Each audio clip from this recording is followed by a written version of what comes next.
Pambansang Ginoo na si David Licauco, open nga bang makipagrelasyon sa kapwa-artista?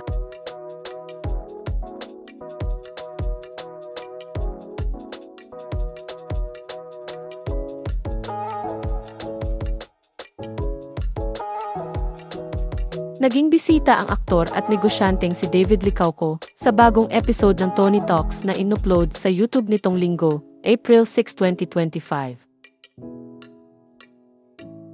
Doon ay tinanong ni Tony Gonzaga si David kung ano ang pinakanagustuhan at pinakaayaw niya sa showbiz. Ayon sa kanya, nagustuhan niya ang craft of acting at ang monetary benefits nito. Dagdag pa niya, maituturing niyang blessing ang makakapagpasaya siya ng mga tao. Sinabi naman ng aktor na ang pinakaayaw niya ay it's harder to date. Kasunod nito ay inilahad ni David na mas gusto niyang makadate ang non-showbiz na tao. Bagamat non-showbiz ang gusto ng aktor pagdating sa dating, sinabi naman ni David na I'm not closing any doors dahil baka mas maintindihan pa siya ng katrabaho niya. So may preference ka ba, non-showbiz or showbiz when it comes to dating?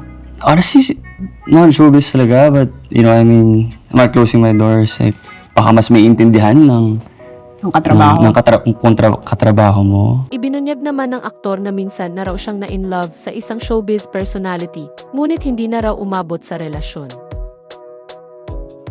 Tinanong naman ni Tony si David tungkol sa ideal girlfriend niya. Ayon sa kanya, ang ideal girlfriend niya ay physically maganda, maputi, at chinita na hindi masyadong chinita. Pero nang tanungin siya kung ano ang attractive sa kanya pagdating sa personality ng isang babae, sagot ng aktor, someone who is genuinely nice, ma-empathy, in touch with life, often present, mamahalin ako, caring, understands my job, at emotionally stable. Ayon pa sa kanya, magsisettle down lamang siya kapag nahanap niya na ang right one at kapag okay na raw siya sa career niya. Inamin din ni David sa naturang panayam na medyo ramdam na raw niya ang pressure mula sa Barda fans na patuloy na nakaabang sa kanila ng aktres na si Barbie Forteza, lalo na ngayong pareho silang single. Paano nga yun? Pareho kayong single.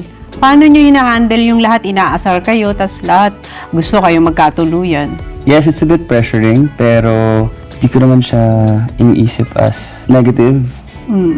Samantala, bibida si David Licauco sa upcoming satirical comedy film na Samahan ng Mga Makasalanan mula sa GMA Pictures.